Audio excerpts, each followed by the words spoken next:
İşte ya Rabbi bu şeytani sıfatlardan bizleri muhafaza eyle dercesine içimizdeki şeytani kovup Cenab-ı Hakk'ın emir buyurduğu şekilde وَعْبُدْ رَبَّكَ hatta يَأْتِيَكَ yakın. Size ölüm gelinceye kadar Rabbine ibadet et. Sana rızası için komşularımızı, akrabalarımızı ziyaret edeceğiz.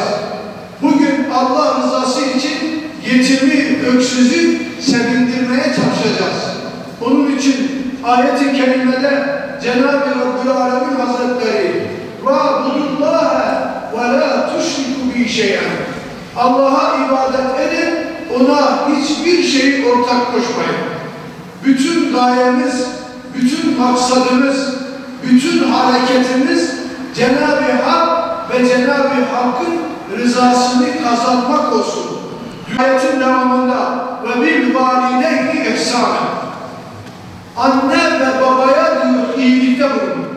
Annenin, babanın bizim üzerimizde hakkının en çok olduğunu bize hatırlatıyor.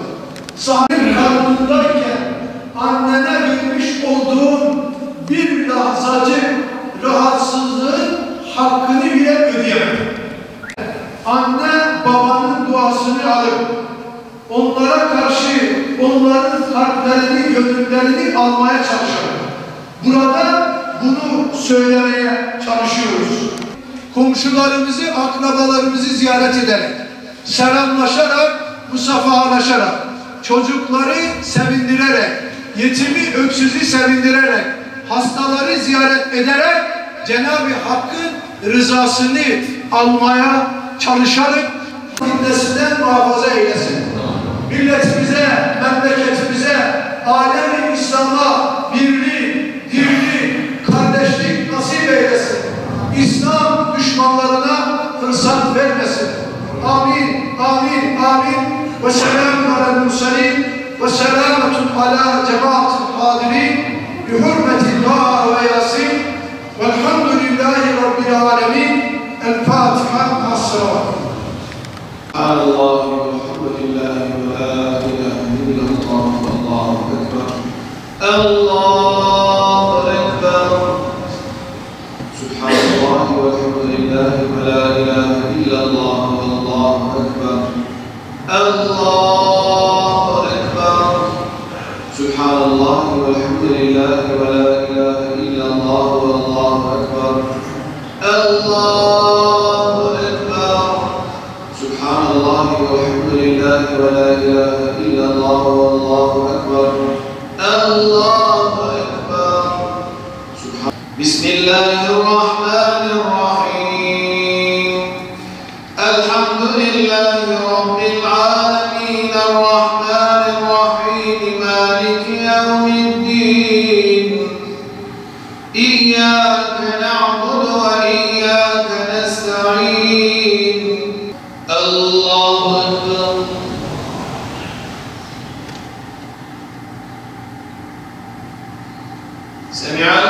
Semi'allahu limen hamidah. Allahu ekber.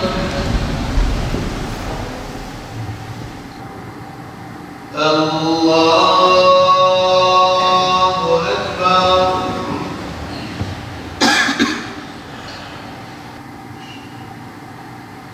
Esselamu aleyküm ve rahmetullah. Esselamu aleyküm ve rahmetullah.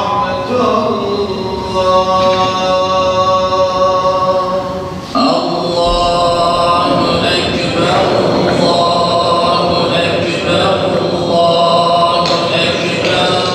La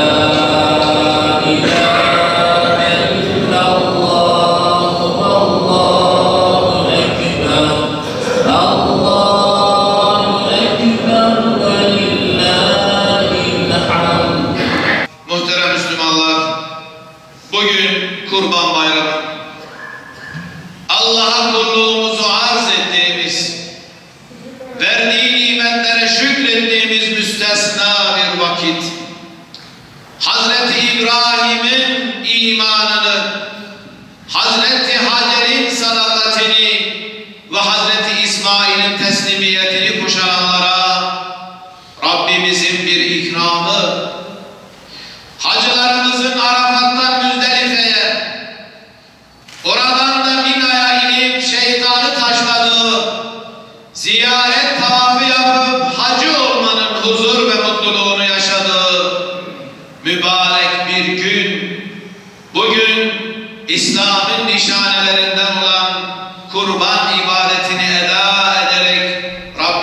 yaklaştığımız nadide bir zaman dilimi.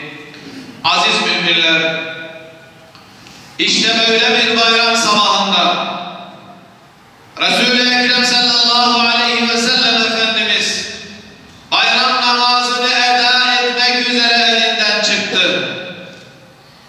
Namazın kılınacağı musallaya varınca ashabına şöyle seslendi: bugün ilk işimiz bayram namazını kılmak, sonra da kurban kesmektir. Böyle yapanlar sünnetimize uygun davranmış olur. Resulullah sallallahu aleyhi ve sellem ashabına bayram namazını kıldırdıktan sonra irad ettiği hutbede ümmetine şu müjdeyi verdi: Adem oğlu kurban günü Allah katında kurbandan daha, kurban kesmekten daha güzel bir amel işlemez. Kurban kıyamet günü boynuzları, kılları ve tırnakları ile sevap olarak gelir. Kurban henüz kanı yere düşmeden Allah tarafından kabul edilir. Bu sebeple kurban kesme konusunda gönlünüz hoş olsun. Namaz ve hutbenin ardından sıra kurban kesmeye gelmişti.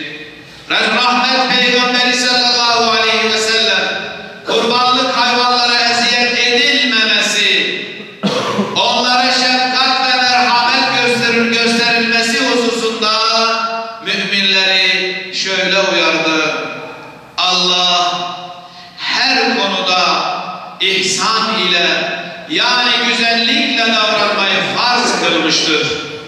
Öyleyse kim kurban kesecekse bunu en güzel biçimde gerçekleştirsin. Sevgili Peygamberimiz kurbanını kıbleye doğru yatırdı, besmele çekti, tekbir getirdi ve şu ayetleri okudu: ben Hakk'a yönelen birisi olarak yüzümü gökleri ve yeri yaratan Allah'a çevirdim. Ben Allah'a ortak koşanlardan değilim. Şüphesiz benim namazım, kurbanım, hayatım ve ölümüm alemlerin Rabbi olan Allah içindir. Onun hiçbir ortağı yoktur. Ben bununla emrolundum ve ben Müslümanların ilkiyim. Kıymetli Müslümanlar, bayram günleri tıpkı Resulullah'ın bize öğrettiği gibi sünnet-i seniyyeye uygun biçimde idrak edelim. Arefe günü sabah namazıyla başladığımız ve bayramın 4. günü ikindi namazıyla sona erecek olan teşrik tekbirlerini unutmayalım. Temizlik imanın yarısıdır buyuran Resul-i Ekrem'in ümmeti olarak çevre temizliğine özen gösterelim.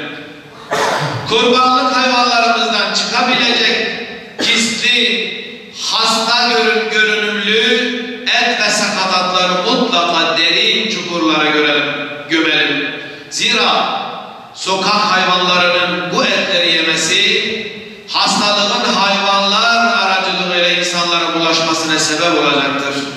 Ayrıca et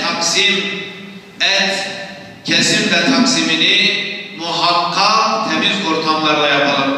Değerli müminler, bayramlar infak, ikram ve yardımlaşma günleridir.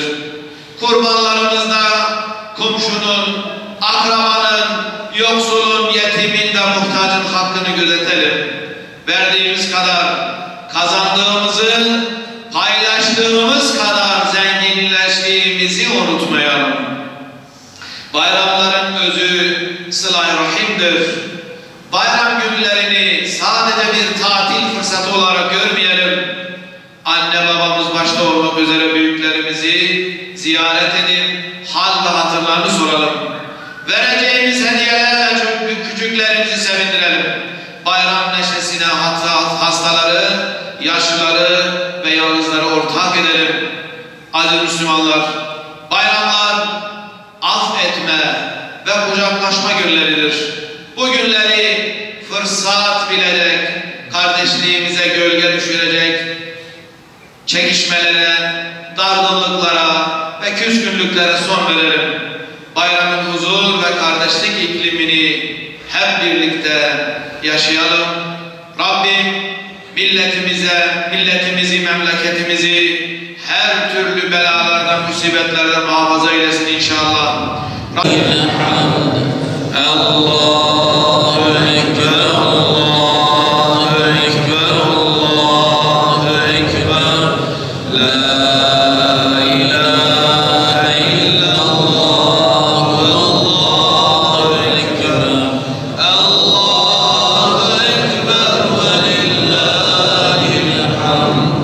Allahümme salli ala seyyidina Muhammedin nebiyil ümmi ve ala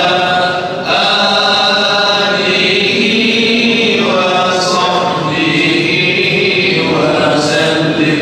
Allahümme salli ala seyyidina Muhammedin nebiyil ümmi ve ala alihi ve sahbihi ve sellim. Bismillahirrahmanirrahim. Elhamdülillahi Rabbil alemin.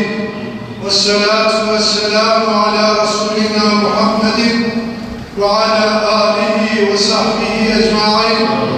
Bifadlike ve keremike ya ekremel ekremin ve ya erhamer rahimin. Allahümme ya musebbitel kulub, sebbit kulubena ala dinikel İslam. Allahümme ya musebbitel akdam, sebbit akdamena ala sıratikel müstakim.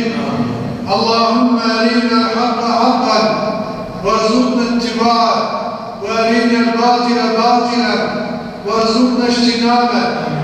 اللهم ربنا آتنا في الدنيا حسنة وفي الآخرة حسنة وقنا عذاب النار.